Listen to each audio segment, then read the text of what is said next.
With it being 20 degrees and a blizzard, I thought, let's change up the hat situation.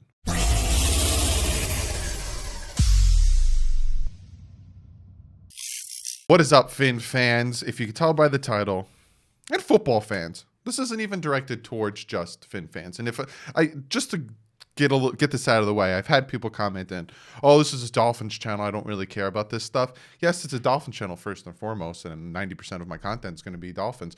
But when breaking news happens and NFL news happens, I'm going to talk about it because I love me some football.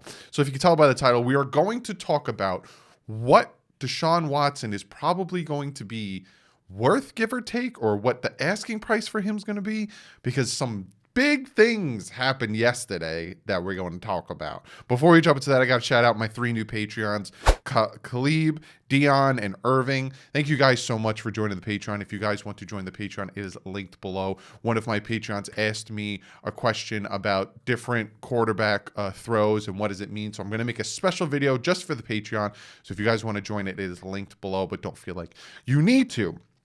And comment of the day, I'm going to address a lot of the questions from the big video that I did yesterday, breaking down 9 games of Tua Tagovailoa's throwing, and I didn't do all of them. It was an hour and a half. I didn't do all of them. If I did all of them, it would have been 4 hours.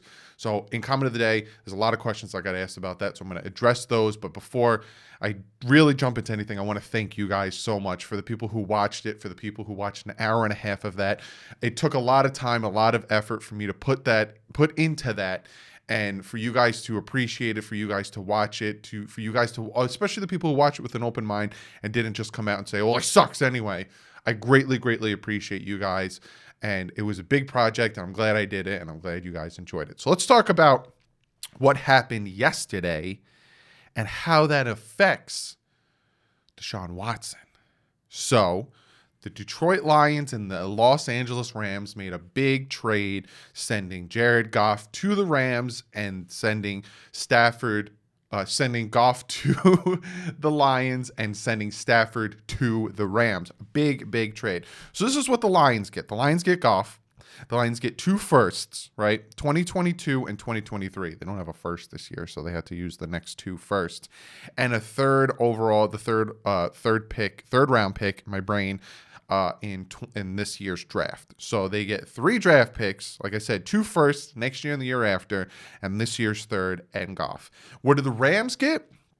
Well, the Rams get Matthew Stafford. Also, the Rams save $43 million by trading Goff to the Lions, and the Lions absorb Goff's contract. So that is something that needs to be, thrown in there and needs to be understood with this trade, because yes, the Lions are getting 2 firsts and a third, and the 2 firsts are not this year but next year and the year after. So they're getting 2 firsts and a third, but they're also absorbing $43 million of Goff's contract, which kind of clears up the Rams' cap space hell. So looking at this trade, first off, I think it was an even trade back and forth. I think the Lions getting all those picks, they also had to eat $43 million, and then the Rams getting Stafford is underappreciated how well he actually plays, and saving up. I think it was an even trade. At first you look at it, you're like, wow, 2 firsts and a third?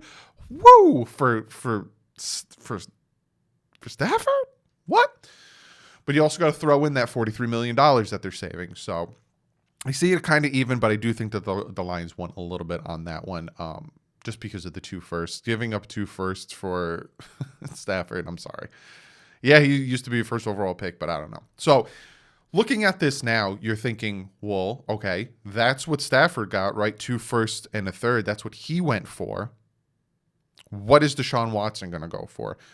And of course, people still want to talk about, hey, the Dolphins, are they still going to go for Deshaun Watson, all that stuff. Also, we have to realize that there were teams that tried to go for Stafford, right? There was the 49ers tried to go for Stafford. There was the Panthers that tried to go for Stafford. Those teams that went for Stafford and didn't get him, keep an eye on them, because they're probably also going to go for Deshaun Watson and try to land Deshaun Watson. But looking at this, what is Deshaun Watson worth, right? The Dolphins' 3rd overall pick is sexy because it cost a lot.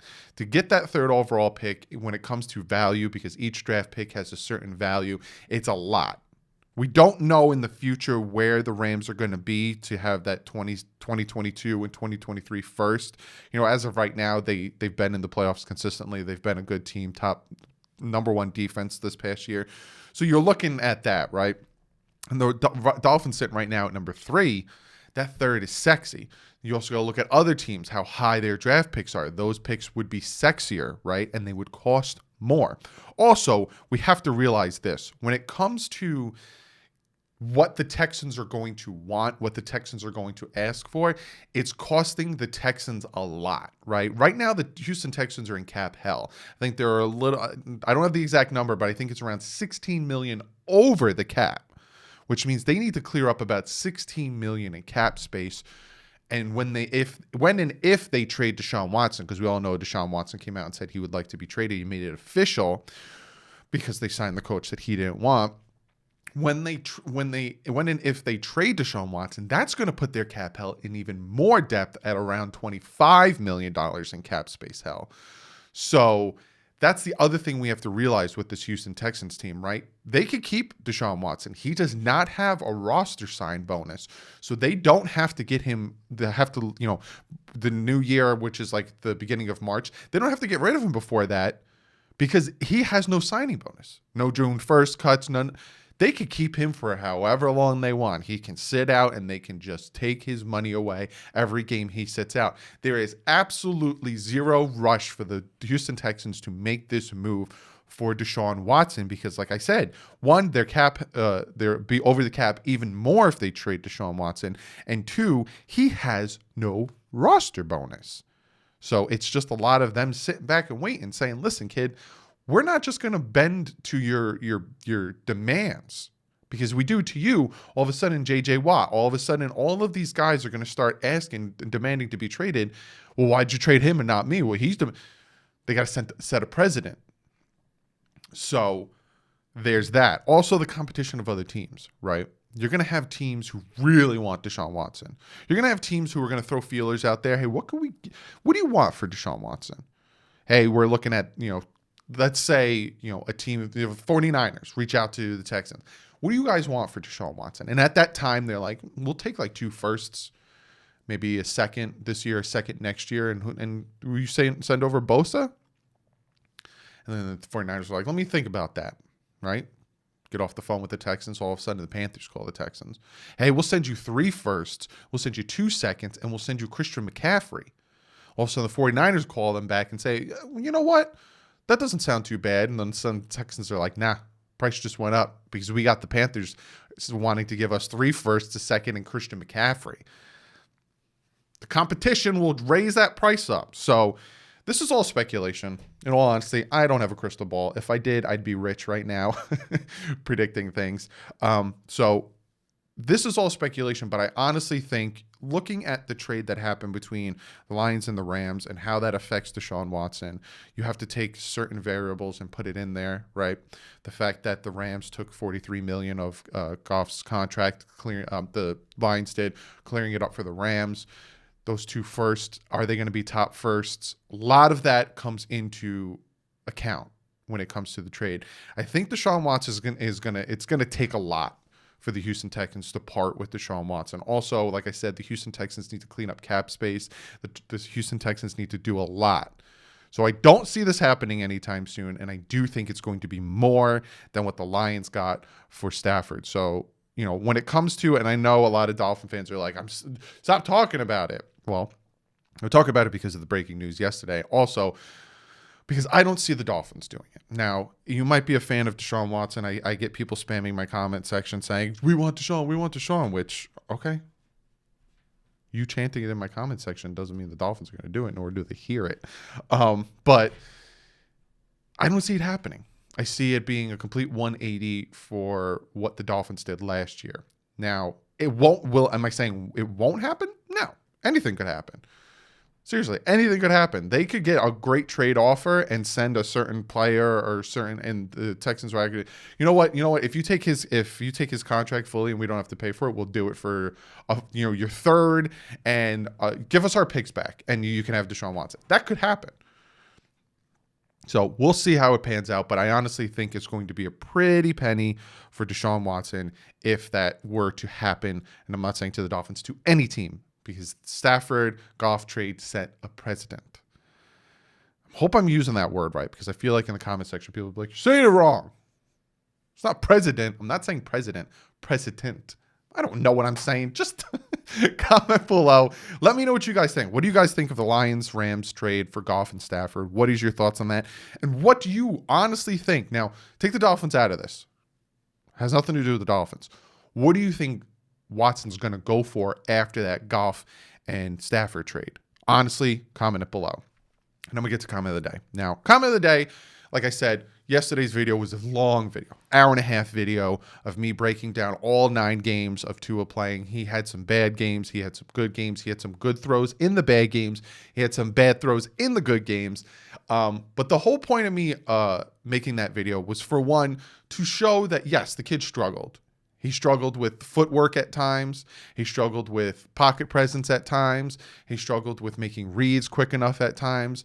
Yes, he struggled. But also, me making that video showed that he excelled at those things at certain points. He struggled, and then it was like a yin and yang situation with him last season, right? He would have really good pocket presence. He would step up, throw it to Devontae Parker. He would roll out, throw it to Bowden Jr. for that big play. There was a lot of times he would move in the pocket, step up, do all those good things, and there was times he wouldn't. He's a rookie. He's going to learn. My whole point of that is to show that there's a lot of false narratives out there saying he can't push the ball down the field. He doesn't throw it past 20 yards. I gave you probably about 6 instances of him doing it, and there was even more. Like I said, if I showed you every pass he did, I would have been a 4-hour video, and there was some good and there was some bad. But in all honesty, a lot of people saying he sucks, he's horrible. There was nothing that I saw from him. I don't know what you guys are watching, because like I said, he struggled at points, but he was good at points. And I saw things that the Dolphins can really build off of. I saw him make really good throws. I saw a lot of drops. I saw a lot of overthrows, underthrows. I saw a lot. And it was just a very generic rookie season. But I saw a lot. I saw a lot of good. But I still got comments of people completely ignoring my hard work. Completely ignoring, saying I'm making up excuses when I've literally said in the video, he needs to get the ball out here. He needs to plant his feet here. Throwing off your back foot here is a bad idea. Doug, why don't you say throwing off his back foot is a bad idea? I'm like, I said, and I timestamp it in the comment. I said it right here. Why? But majority, I would say 97% of you guys appreciated the hard work, appreciated what I did, and I love you guys for that. Even the guys who and it's funny too, because like I said, 90%, 97% of you guys appreciate it, and a good 10, 15% of you guys in that 97% were like, listen, Doug, I love what you did, and it showed a lot, this and that, but I still am iffy on Tua, and you gave me reasons, and we had a conversation, and I love that, and I love you for it. It's the 3% of you guys who just must have had your eyes closed the whole time during the video and just were like, blah, blah, blah, blah. But I love you guys for that. And I love you guys for watching all an hour and a half. If you did, if you didn't, I understand. That's why I put the timestamps. So if you're like, hey, I just want to see what he did against the Broncos, boop, click on the timestamp, you go to the Broncos game. It was long. I tried to make it shorter, but there was too much to talk about to make it shorter. One of you guys even commented, should have broke it up into parts. I should have. But my dumbass just was like, I'm going to put it all out. They're going to love an hour and a half. So I just, comment of the day, I want to thank you guys for watching it. I want to thank you guys for giving it a thumbs up. I want to thank you guys for commenting. Whether you agreed or disagreed, your constructive criticisms were fantastic, and I love you for it. So that is the video. Like I said, I have a ton of videos. I did the biggest surprise letdowns already. We are now, after the Super Bowl, we are going into free agency talk. I took a ton of notes. If you guys don't know, the Miami Dolphins coaching staff won the Senior Bowl. They got, Flores got Reese's dumped on him. It's a fantastic thing. I wrote down a ton of names that I got out of the Senior Bowl. That's not happening until after free agency, because the draft whole situation, we don't know how that's going to pan out until the Dolphins make moves, because they might sign some 2 top free agent wide receivers. All of a sudden, that number 3 pick, they necessarily don't need a wide receiver. They could trade down, So a lot could happen, but after the Super Bowl, boom, right into free agency mode. We're going to talk about who should be cut, who should be re-signed, who should we target. So many things. So be sure to hit the subscribe button. Be sure to hit the thumbs up button. Other than that, I will see you guys in the next video. But like I said, I appreciate you guys rocking with me. I appreciate you guys watching my long videos. But like usual, guys, stay classy. Fins up.